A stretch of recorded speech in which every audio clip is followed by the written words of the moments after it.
হ্যাঁ, আমরা ছোটবেলায় আমরাও ওয়াজ শুনতাম যখন, আগের দিন মানে কি 300 বছর আগে না, আমি ছোটবেলা আর আমি যে দূর আমার ছোট হতে দূর, ঠিক না? আমার বয়স 44 বছর চলে এখন, তাইলে আমার ছোটবেলা কি 400 বছর আগের কথা না, কত 15-20 বছর 25 বছর আগের কথা। তা আমরাও ছোটবেলায় যখন ছাত্র জীবনে ওয়াজ শুনতাম তখন শুনছি একদিন এই এক মুরব্বী হুজুরে ওয়াজে বলতেছিলেন যে ওই এক মেয়েরে বুঝানোর জন্য বলতেছিল ওনারা, এক মেয়েরে তার বান্ধবীরা বিয়ের দিন সুন্দর করে সাজাইছে, গহনা অলংকার দিয়া, শাড়ি চুড়ি দিয়া তারে খুব সুন্দর করে নতুন বধূ সাজাইছে।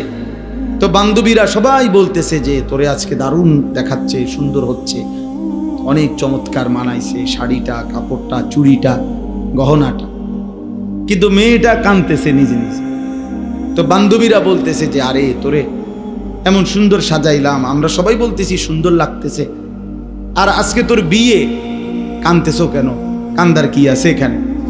তখন ওই মেয়ে চোখের পানি ফেলে বলতেছে, হায় সখী বান্ধবীরা, তোমরা তো সবাই বলতেছো সুন্দর লাগতেছে, কিন্তু যার জন্য আমারে সাজাইছো সে যদি সুন্দর না বলে,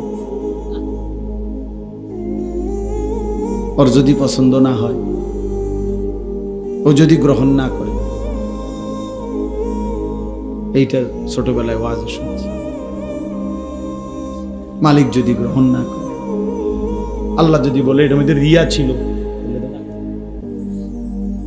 আল্লাহ যদি বলে ইখলাস ছিল না, আমার সন্তুষ্টির জন্য হয় নাই, আপনি কি বলবেন? আপনি কি বলবেন তখন?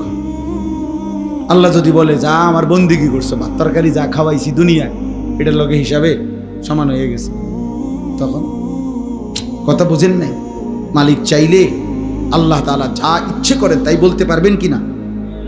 আমাদের কিছু বলার আছে না?